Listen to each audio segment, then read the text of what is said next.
Hello everybody, I'm going to show you today how to make the best Palak or Saag paneer ever. Palak is a Hindi word. Hindu is the religion. Hindi is the language.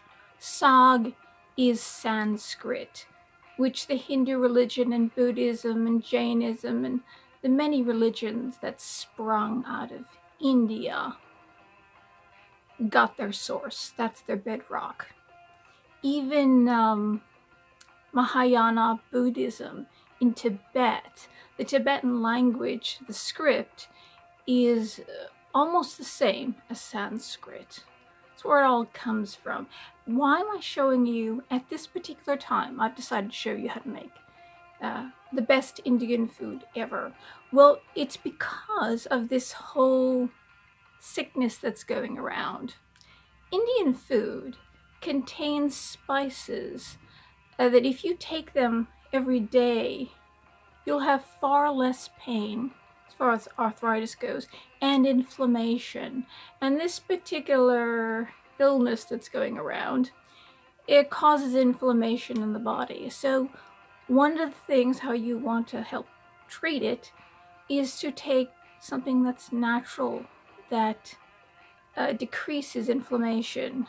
Ginger and turmeric is in practically every dish in India, and they say that Alzheimer's and arthritis is almost non-existent in India. So I thought this would be the best dish, and also because this dish is basically spinach. You've got all your B vitamins, you've got your iron. It is so healthy, and it's a way to get a lot of spinach because it's cooked down and pureed. A ton of spinach in a small serving. You're getting so many vitamins, minerals, and healing spices, it'll make your head spin. So, beginning, a microwavable bag. Part of what I do is to show you how to do something as quickly as possible because I don't have time to cook for long periods of time. And so I figured out different ways how to cook that's quicker. I use a 16-ounce in this video, though you can use all frozen. Because the thing about frozen is you take the fresh and then you blanch it for a second in hot water. Then you take it out and then you put it in cold water with ice cubes. Then you drain that out. Then you put that in the blender to puree it with some tomato. I would say 1 medium to large tomato. In this, I actually use strained tomatoes out of a box of pommes. I always have tomatoes open in the refrigerator because there's so many things that you put tomatoes in and nothing ever goes bad. So I'd say, let's say a nice, let's say large tomato, because we're going to be using so much spinach. We're going to be filling a big, very old cast iron pan that belonged to my Uncle Jimmy, who has since. And he was the best cook ever. He was the best cook ever. And the other thing about cooking in an iron pan, you know what the advantage of that is? The iron in the pan seeps into all the food. So if you're anemic or need extra iron to boost your immune system, everything that I'm cooking today will boost your immune system. This is so important. And there's vitamin C in spinach too.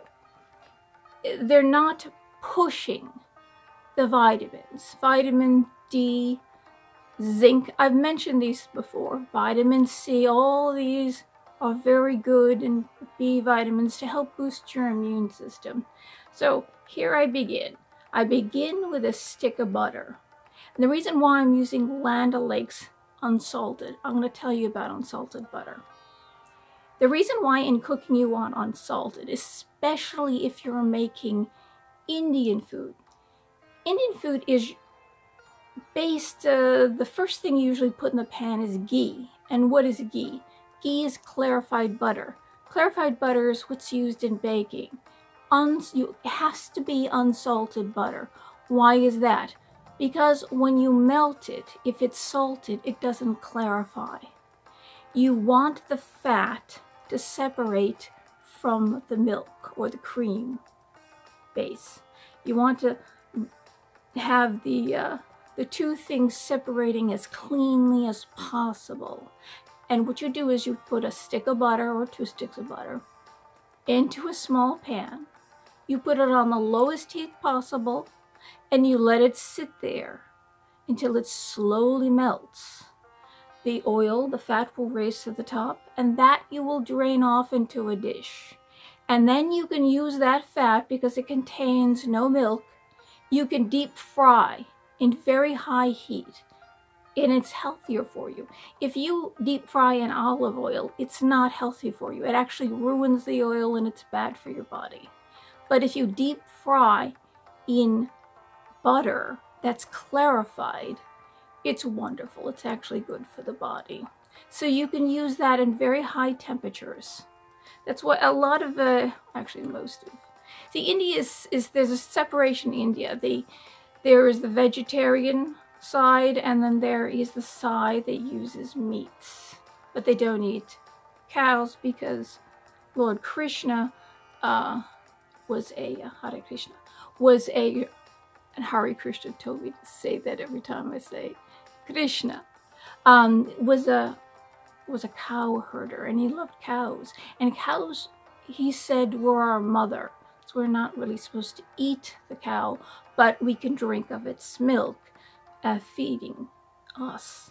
But we should treat the cow very kindly and not take too much milk and cream from them and all that stuff, because we should be nice to the animals. Okay. So the reason why I'm using Land O'Lakes is because there's 2 reasons. You want your food to taste as good as possible. And do you want a butter that will clarify clearly? If you're baking, you want a lot of things in baking use clarified butter. Like frosting, those very expensive frostings, ganache, that uses clarified butter. And even in that last cake I made, I gave you a link to a version where you can use almond flour and cocoa powder in it. In that, you use clarified butter. Pain in the ass, but in that you use clarified butter. And in this, you're going to see that I'm not clarifying the butter. I'm going to show you a quicker way how to do this. But if you're going to deep fry in very high heat, I suggest using clarified butter, in India called ghee.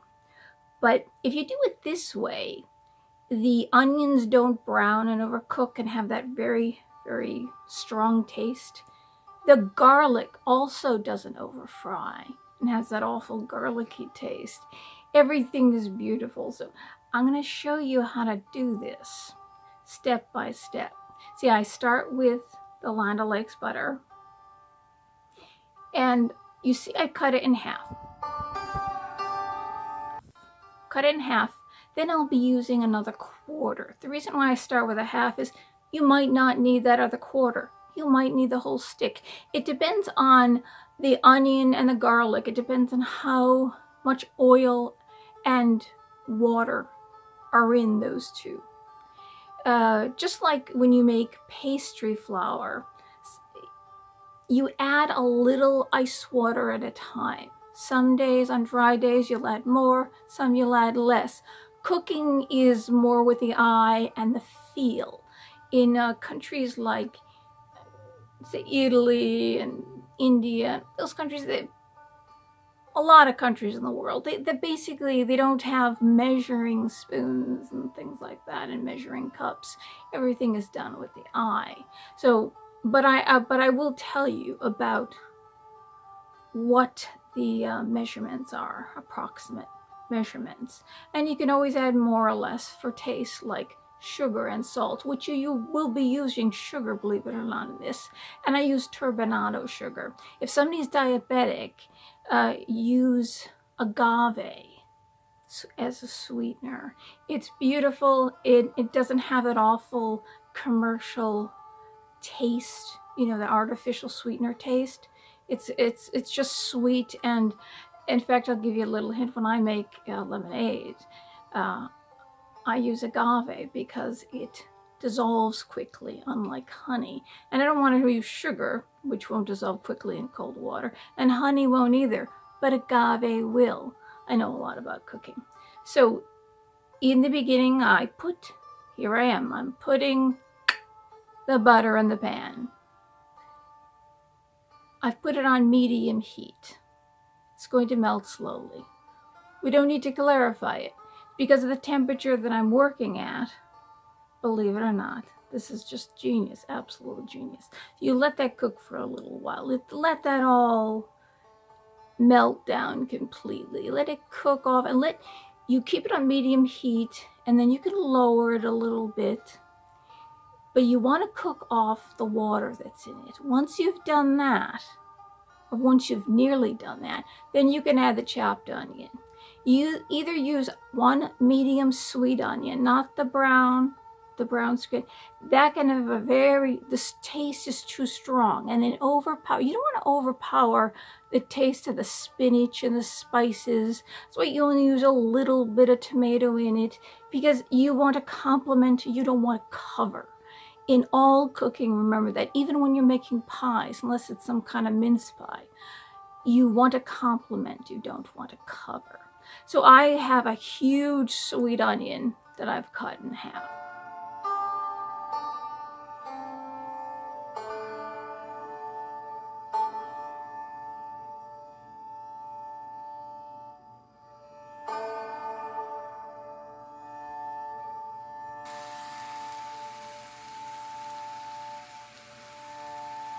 You put that in, you don't have to worry about the butter browning. Keep it on the medium heat or just a little bit lower and let that cook down a bit. Then add your spices. It's very, very important to fry your spices. It's called a chaunch. Everything in India, even if you're just going to cook cauliflower AOC, that's where it came from.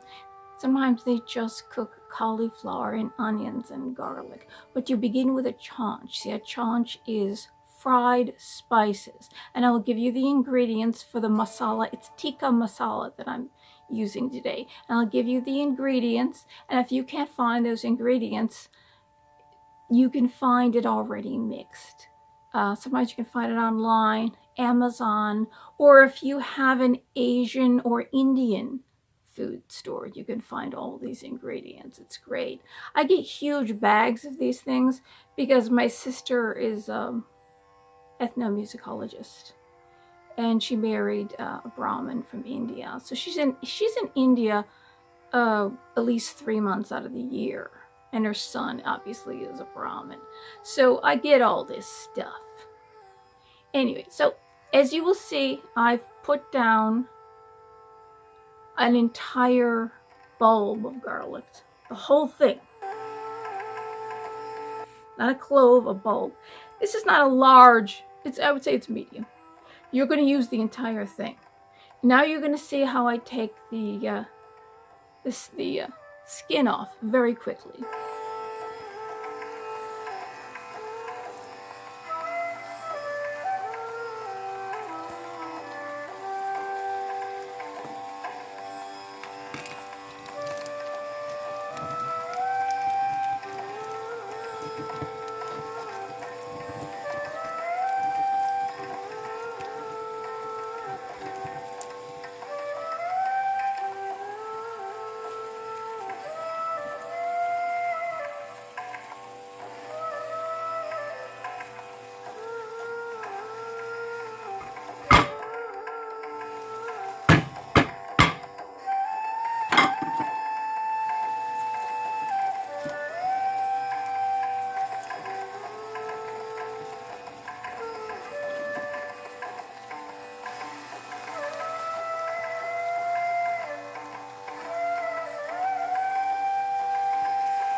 how I chop it up.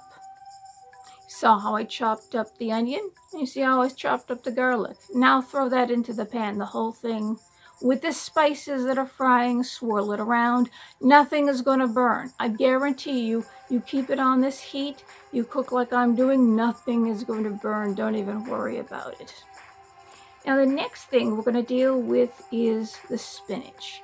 You're going to have 24 ounces of fresh spinach, or 24 ounces of frozen spinach.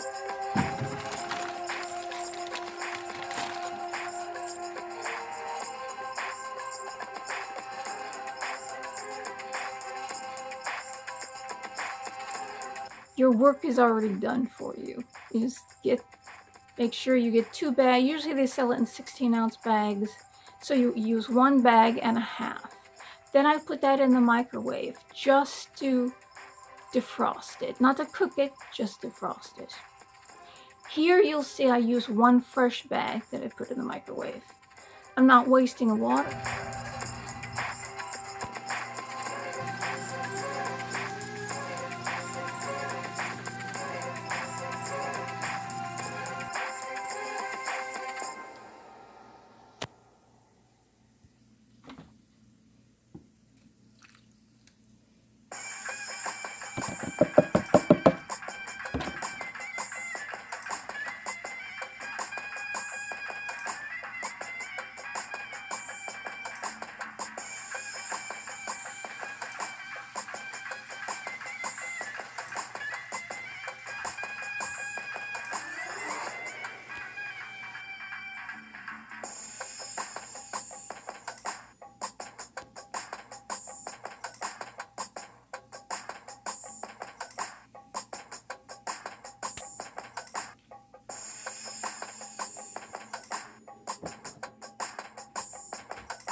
This is absolutely perfect, not wasting water. So you put that, I will put 16 ounces into, you see it's an old-fashioned blender. Put that in there. And then you'll see me put a 1/4 cup of cream to a 1/2 cup of cream. Start with a 1/4. I will be adding about the equivalency of a large ripe tomato, but I'm using pommes in the box instead of a can. Tastes better, comes from Italy, it's beautiful. You can use the crushed pommes, okay, you might just have a can and you might have a fresh tomato, but it's about a large tomato that you're going to use because you're going to be using a lot of spinach. So the tomato is not going to overpower the spinach. You want to complement that. So you put that in the blender. See, I blended 16-ounce down first. Then I add the tomato, and then I will add the frozen spinach. See, I'm using both, but it's all the same thing. That's defrosted. I put that in there. Then I add some coconut milk. You'll be adding a 1/2 can of coconut milk. What I do is I put some light cream. You see me put the light cream in, and then you'll see me put the coconut milk in. I use just enough that when I put it in the blender, it purees. You do it a little at a time. You take whatever you want. If you want a spoon or a spatula, and you keep pushing it down to make sure everything mixes up. And then you'll be able to put it right on puree. Usually I use the buttons that make it chop a little at a time, the pulse buttons. This is an old blender. Everything I'm using is very old, so there's nothing that I'm using as far as ingredients goes or fancy stuff that you can't find. This is all people who don't have the money to buy the fancy stuff. This is some kind of red wine. Never bought this kind before. I forget the name of it. It's good. It's very good. Whatever it is, it's very good. So I'm remembering the whole thing, everything that's going on here. Okay, so after you have pulsated that whole thing, you can add the rest of the remember, you're going to use half a can, and I show you the can. I'm using Goya here. You can add the rest that you haven't used. You don't need any more to puree anything. You can put that, if you want, into your onions and garlic. But as you see, I'm going to take the onions and garlic out, strain that out, put that in the blender, puree that whole thing.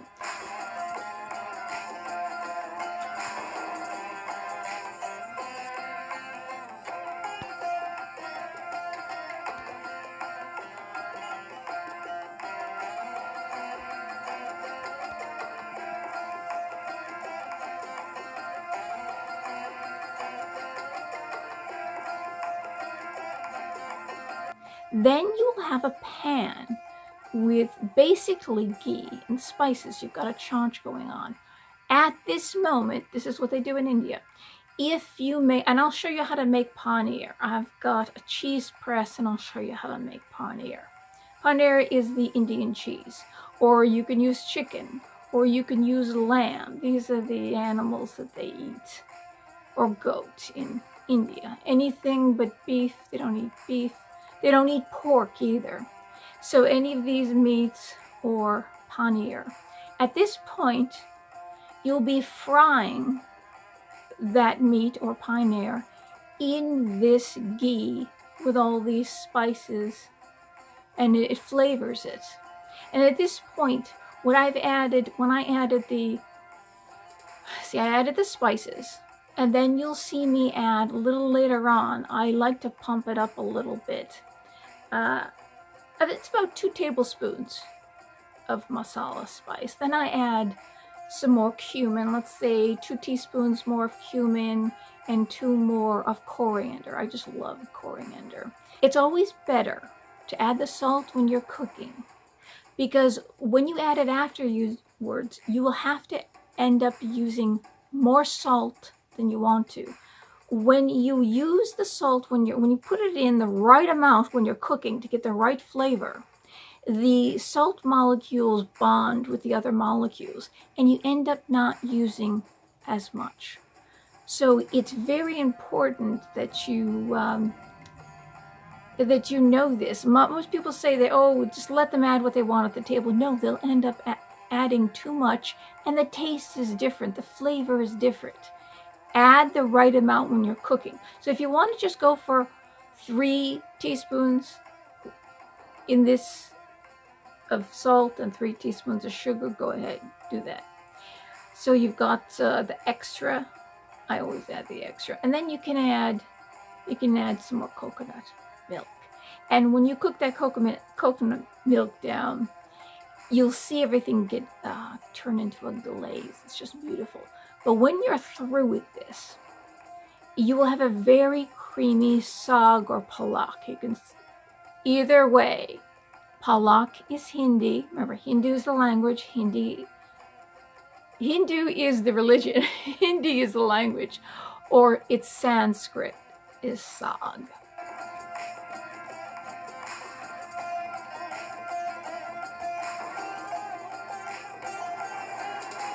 You've got your meat or paneer frying. Before you put the meat or paneer into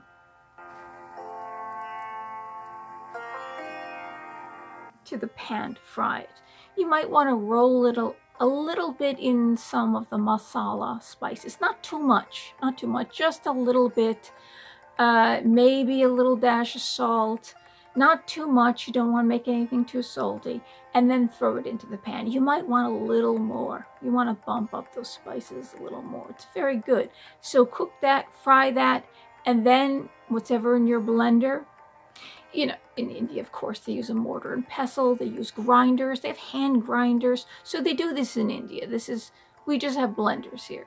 Pour that all in, and then you can cook the paneer and the meat and or in what you take out of the blender. Which I'm saying that because, let's say I'm going to show you how to make masala, which is basically tomato paste too. Whatever you make, any Indian food you make, you will take it out of the blender, you will pour it in back into the pan and let that cook for another couple of minutes. Because you might want to soften up the meat of the paneer. You might not want it crunchy fried. You might want it soft. And that's usually the way they serve it in India. Some people in India don't even fry the paneer. They like it nice and soft. So you can set that aside. In this video, I give you another shortcut. I cut up fresh mozzarella, not regular mozzarella, fresh mozzarella. And I put it on the side. Let's say if you got some, your rice, right? And usually the rice, I will take some ghee or butter and I will fry some cumin seeds in with it. Maybe add a little coriander, little touch. And then I will add the rice. So it gives a little extra taste to the rice. We're only talking about a couple tablespoons. The most, I would say 1 tablespoon, really not too much. You don't want to make it too greasy, but you need to fry the cumin seeds. Otherwise, you chop up into blocks, into little blocks, the fresh mozzarella.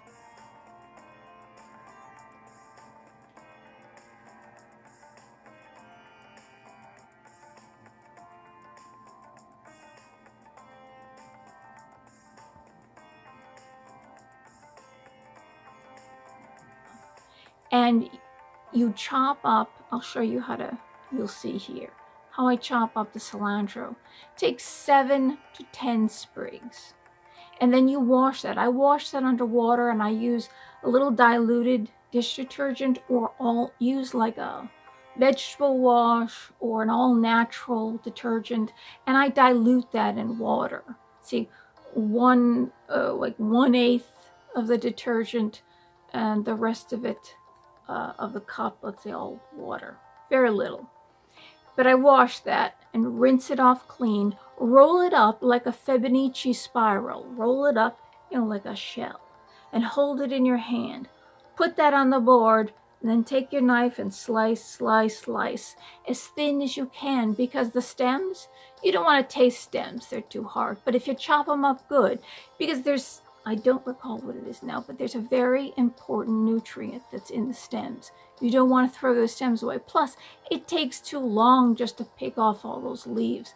Believe it or not, this way you get the most bang for your buck and the most nutrition. So you chop that up, and here I am, I'm grabbing maybe about a tablespoon to 2 tablespoons, depending, and then I swish that in with the Saag or Palak, whichever one you want to call it. Swish that in, let that wilt a little bit, and it adds a little extra flavor.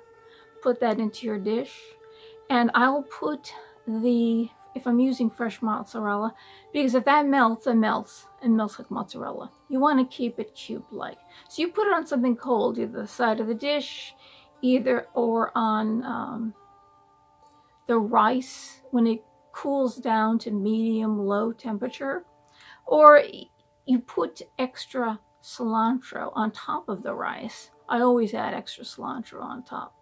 And then you put the paneer, or basically fresh mozzarella, on top of that.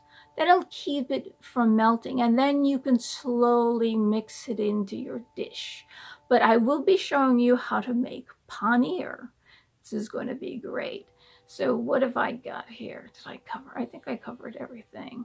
Yeah, I think I covered everything and all the ingredients. And if I didn't, you see, there's that extra. Remember I said the butter, half of the stick of butter.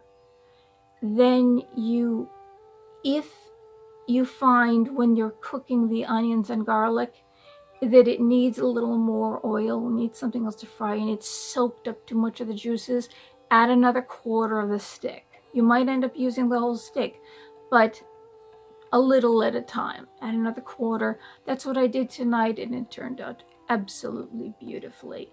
So I think I've covered everything and all the ingredients. There wasn't anything. No. Okay.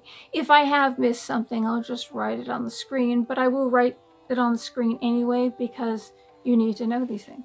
Okay, but you're going to find that this is very quick, and you will be making the best Indian food ever. And this is the creamiest. I mean, you won't even, if you go to an Indian restaurant, it's not going to be creamy like this. This is creamy. This is the best ever. Not, they make this stuff all over India.